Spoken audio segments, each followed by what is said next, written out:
Hey everyone, this is Mr.Luben here for a video review of Super Mario Strikers Charged. Back in 2005, Mario Strikers Charged came out on the GameCube.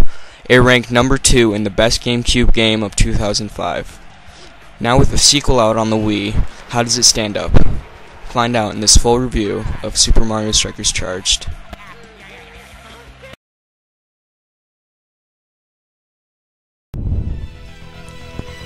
Alright, well, let's start out with the so-called story. In other words, the road to the Strikers Cup. This is simply a mode in which you try to beat all your opponents to win one of the different cups. You know, there's Fire Cup, there's, the Stone Cup, all sorts of those things. Beating everyone will win you the cup and will unlock some new stages, characters, and so on. This mode is fun, but, sometimes it got on my nerves with the, skill levels of the other team. One match you could be playing Mario, and then 3 matches later, you could be playing Mario again, and he'll kill you 10-2. Yeah, that happened a lot. Yeah.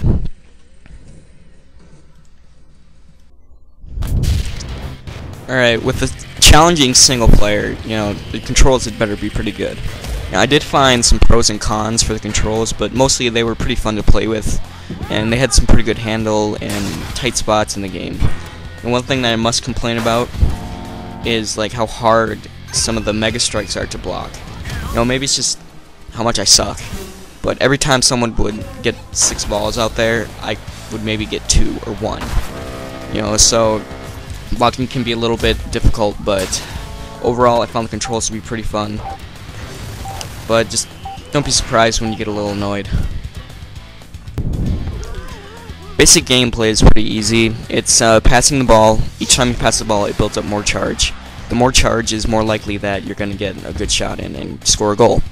And sidekicks have, skill shots. Skill shots are like flame or electricity, and that makes it more likely that you're going to make it in too.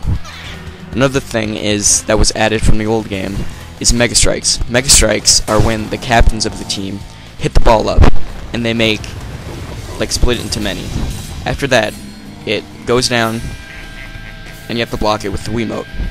Seems pretty simple, but I found that pretty hard to block, as I previously mentioned. Now, Nintendo Wi-Fi connection may not be the best, but still, it was pretty good. It's a good step up from what the DS had. There's random matches, and it's pretty smooth and good. Sometimes I would have problems, but overall, it was a really good experience, and I really had a lot of fun. I'm glad that Nintendo's getting into the online experience, but still, it's not Xbox Live. So maybe Nintendo could bump that up and it get a little better. Now, if you've ever played the first Mario Strikers, you know that, the crowds look pretty crappy, and all the characters looked really bad up close. Well, sadly, I don't think anything's really changed, except for the crowd.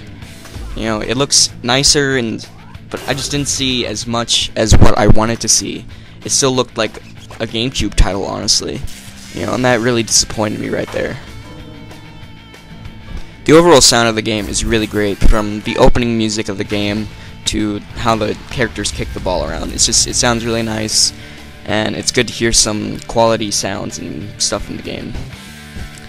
So overall, a pretty good story. It's not great like Halo or something, but there's a lot of unlockables and such. The controls they kind of got annoying once in a while, but pretty good. Nintendo didn't really bump up the graphics, which really disappointed me, so I didn't like that. Gameplay, great. Sound, awesome. Online was just awesome fun. It's not live, but still, it's a pretty good step up for Nintendo. So, thanks for watching, guys.